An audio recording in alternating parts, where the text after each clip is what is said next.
Hello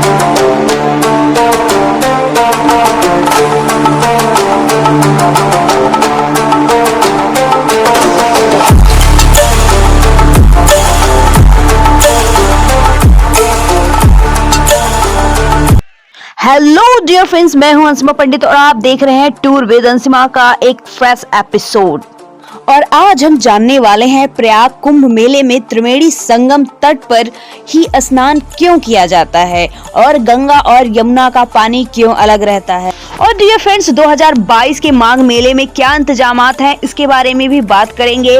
तो फिर start करते हैं आज का वीडियो। और आपसे एक ही रिक्वेस्ट है, वीडियो को स्किप मत कीजिएगा क्योंकि कहीं ना कहीं आप बहुत महत्वपूर्ण जानकारी मिस कर देंगे।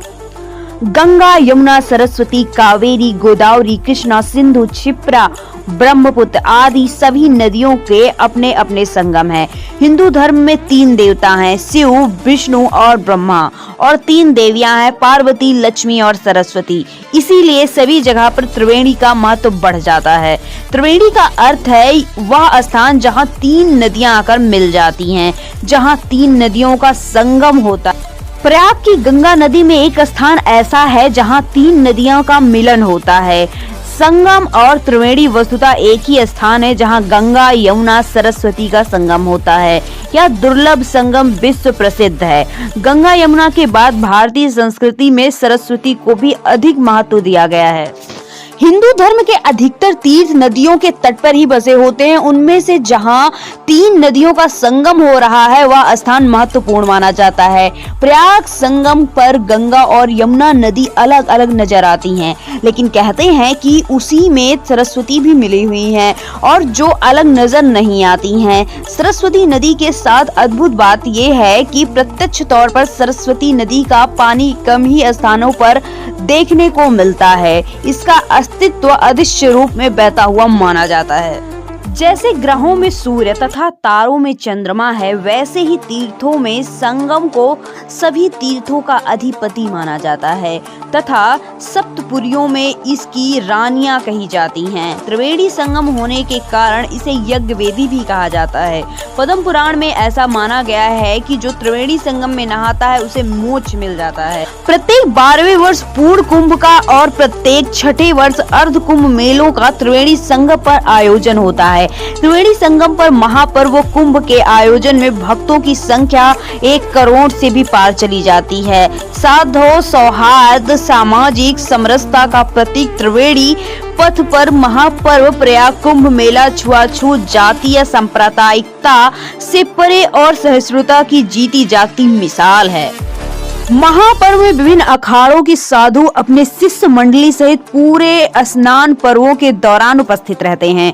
प्रथम स्नान से लेकर अंतिम स्नान तक रामायण, महाभारत, श्रीमद् भागवत, वेद, उपनिषद तथा पुराणों के आख्यान को सुनने को मिलता है। डियर व्यूअर्स, कोरोना काल के बाद ऐसा अनुमान लगाया जा रहा है कि इस बार भी 15 करोड़ लोग संगम स्नान के लिए जुटेंगे।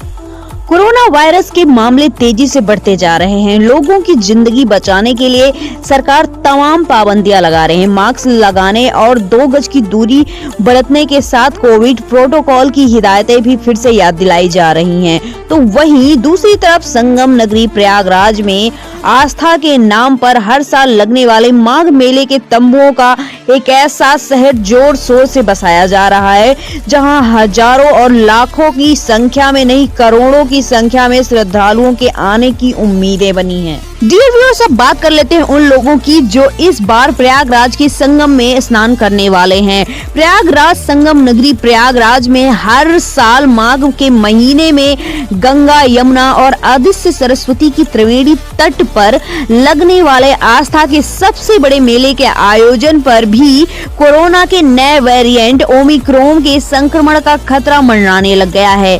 कोरोना के नए वेरिएंट ओमिक्रॉन के खतरे को देखते हुए माघ मेला प्रशासन ने अलर्ट भी जारी किया है। कोविड की 3rd वेव की आशंका को देखते हुए माघ मेले में आने वाले श्रद्धालु साधु संतों और कल्प वासियों के लिए कोविड वैक्सीन के दोनों डोजों के वैक्सीन के सर्टिफिकेट को 72 घंटे से पहले RT-PCR रिपोर्ट लाने के लिए अनिवार्य किया गया है।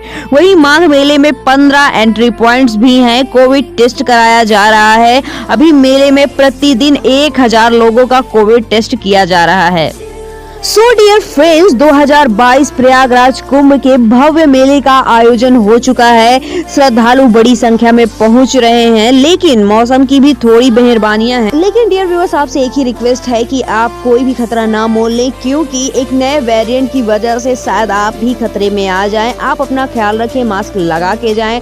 सो डियर फ्रेंड्स, ये रही 2022 से जुड़ी कुछ इन्फॉर्मेशन और त्रिवेणी संगम के बारे में हमने जाना। वीडियो कैसा लगा हमें कमेंट सेक्शन में जरूर बताइएगा और प्लीज लाइक कर दीजिएगा, चैनल को सब्सक्राइब कर दीजिएगा। Thanks for watching.